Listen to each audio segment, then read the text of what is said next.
No, I'm sorry. I should know everyone, keep them straight.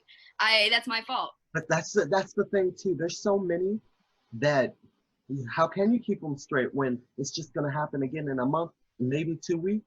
Like the whole Black Lives Matter thing is a movement. There isn't an organization that kind of began everything, but itself, it started as a movement across the whole world to reconnect Black people with everyone. That's basically what it was. It's like we were set in a sub-planet where we couldn't be heard or seen or treated as real people. Now we're coming onto our planet and trying to integrate with everyone, but there's a lot of pushback. Like if you look back at the civil rights movement, I feel like, and maybe this is because, you know, the same reason why they show civil rights movement pictures in black and white. They want to make it look like it's a long time ago. Maybe I'm just seeing the pictures where they only show the Black people. But to me, it seems like the civil rights movement was led by Black people, but also only motivated by Black people. You know what I mean? Like there was only Black people in those marches. There were, I know people are already gonna be mad at me. I'm sure there was 1 or 2 white people that fucking were there too. Of course, of course. But this is different. This is now no longer, this is a movement led by Black people, invented by Black people, led by Black people, absolutely. They're doing the work. But this is no longer Black people fighting racism. This is now not anti-racist fighting racism. And anyone can join that group. And there's no excuse to not join that group just because your skin color is not Black. Whether you are white, whether you are Asian, whether you are Dominican, whether you are whatever the fuck. There's no reason to not be anti-racist anymore in this movement because it is inclusive. It is for everyone. And just because you don't understand the words Black Lives Matter does not mean, does not mean like you cannot join that group. And it's up to you to join the group. Did you hear about what happened on the 4th with Black Lives Matter? So I can't remember exactly the details, but the Native Americans were protesting Mount Rushmore or Trump or whatever, and the Black Lives Matter sort of helped out with calling out the issues that they've been fighting for years.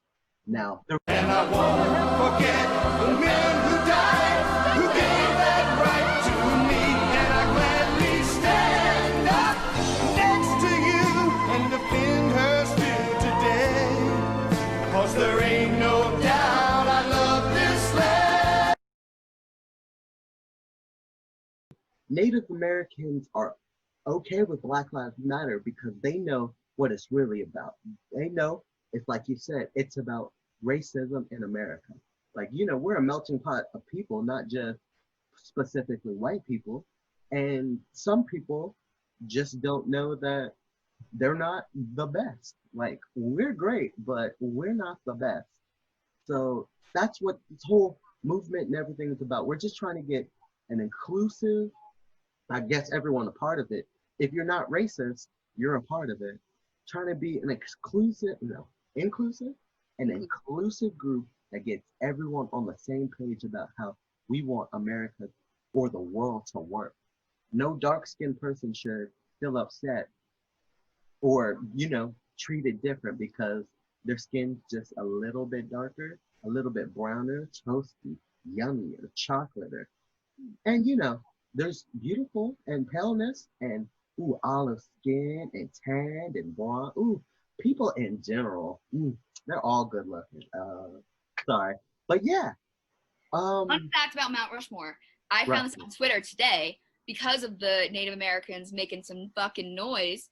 Did you guys know it's only 79 years old? Mount Rushmore? Yeah. Damn. The tweet itself was like, did you guys know Mount Rushmore is only 79 years old? I thought it was 250 years old. We canceled Bill Cosby when he was 79, when he was 76. We could totally cancel Mount Rushmore. I'm like, absolutely. What the fuck? We did this thing 80 years ago, and now they're like, it's in a mountain, we can't do it. No, we could fucking... Or at least update it.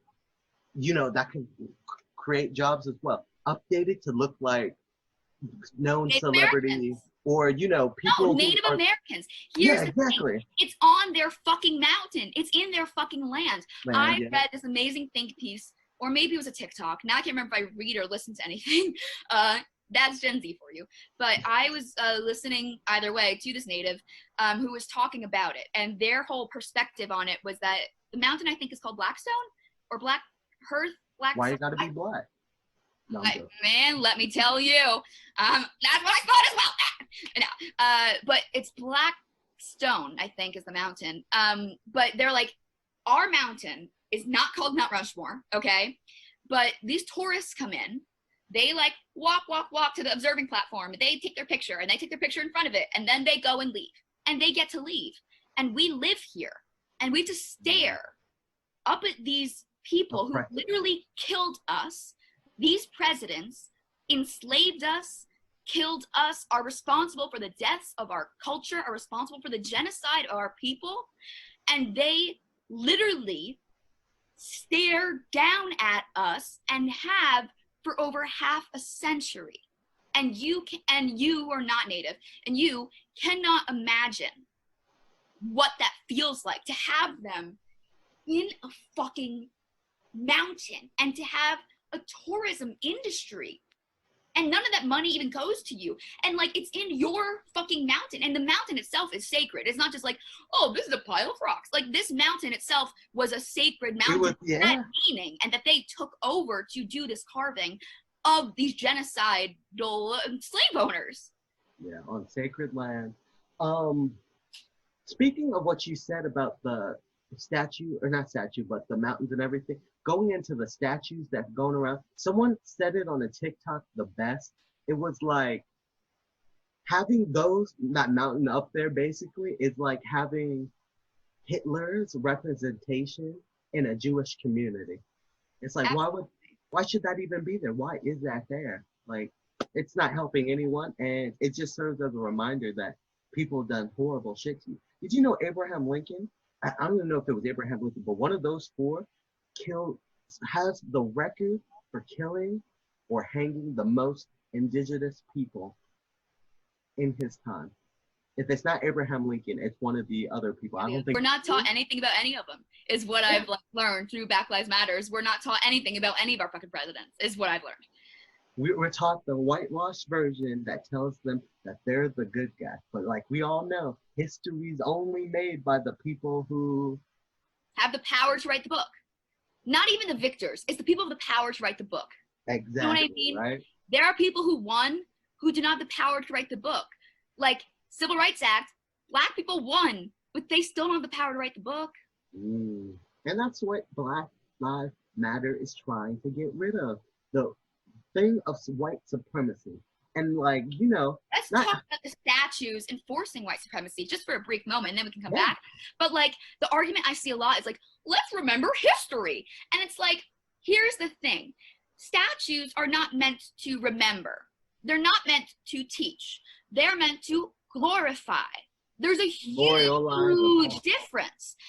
Like, if they're meant to memorialize, you know what they would do and what they did? Because there was a small amount, there was an amazing graph that I think I saw on John Oliver, where they show the amount of statues that went up in each year, right? And they show there's a small amount of statues that went up right after the Civil War, right? And then they show huge amount went up in the Jim Crow era, in like and then in the early 1900s, you know, huge amount went up in the 1960s. Shows you they went up to enforce segregation, and then as a thing to enforce segregation again. What's interesting though is that if you want to memorialize, what you would have done is do what they did with those statues that first went up right after the Civil War, which is the fun fact that John Oliver threw out like as a casual thing. Those statues went up primarily in cemeteries. So yeah.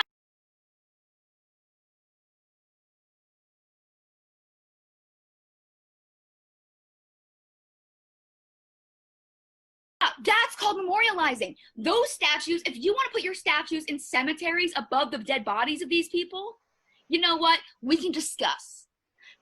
I'm not saying I'm for it, because I'm still not. But if you want to memorialize and have a discussion about memorializing versus history versus glorifying, then we can talk about moving these statues into the cemeteries above the bodies of these actual people where they're located, if you want to do that. However, that is where the line is drawn with statues and memorializing, because that's where we put statues and memorialize. We put them in graveyards. These statues that are in town squares, that are in public parks. Big city, yeah. Yes, these are to glorify, because they don't teach either. They don't teach. They just say the name and the date, bruh. They say this man conquered this thing at the very most. So like, they're not teaching the history. They are just fucking glorifying the thing that this man did. You see that because it's a big fucking bronze statue that's 12 feet tall. Yeah. It's not hard to understand. You say this to someone by saying, well, if, like what you said, if we had a statue of Hitler, what would you feel to a Jewish person?